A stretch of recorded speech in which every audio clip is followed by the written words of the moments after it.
Liz Truss, the British Prime Minister, announced her resignation on Thursday, after a short 44-day term marked by many budget disarray, economic unrest, and weeks of political infighting. Truss said in a speech outside Downing Street that she had spoken with Graham Brady, the head of the Conservative Party's 1922 committee, earlier in the day and that she had delivered her resignation to King Charles. In a short speech delivered Thursday afternoon, she stated, "Given the circumstances, I cannot deliver the mandate on which I was elected by the Conservative Party." Some text goes here. Following days of high-level resignations, the Prime Minister resigned, and an increasing number of Conservative members of Parliament made public calls for Truss to step down. Until a replacement is named, Truss said she will serve as caretaker Prime Minister. A leadership election is anticipated to take place over the course of the following week. Truss' primary rival in this year's contest for the Conservative Party leadership, Rishi Sunak, is now thought to be the favourite to succeed her.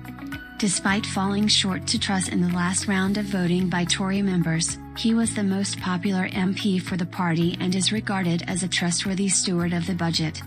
His role in the removal of Boris Johnson and his involvement in the tax-related controversy surrounding his wife have raised concerns about his capacity to bring the fractured Conservative Party back together.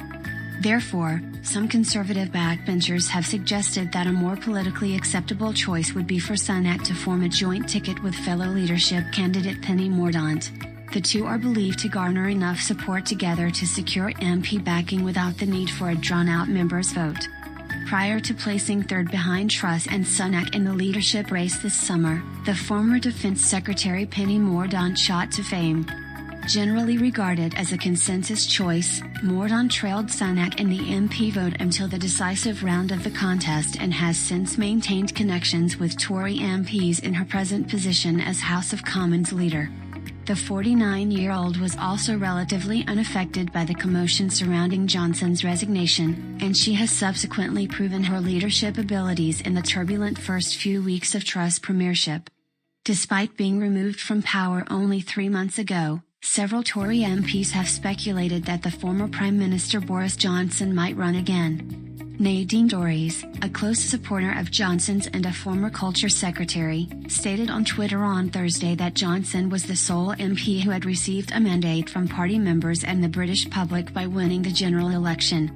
Prior to losing credibility in the last months of his tenure due to political controversy around his connections to disgraced MP Chris Pincher and COVID-19 rule-breaking, Johnson had previously had high levels of popularity. Jeremy Hunt, the country's new finance minister, was appointed to replace Kwasi Kwarteng and is seen as the most powerful person in the cabinet after taking over Truss' economic strategy and bringing order to the markets. Having previously held a number of high government roles, including those of Foreign Secretary, Health Secretary, and Cultural Secretary, the 55-year-old is regarded as a reliable alternative. The Conservative Party will want to avoid holding a general election before the deadline of 2025 because recent polls indicate that the Tories would lose by a wide margin. Keir Starmer, the head of the opposition Labour Party, repeated his plea for a snap general election on Thursday, claiming that the current administration was too bogged down in political squabbles to govern effectively.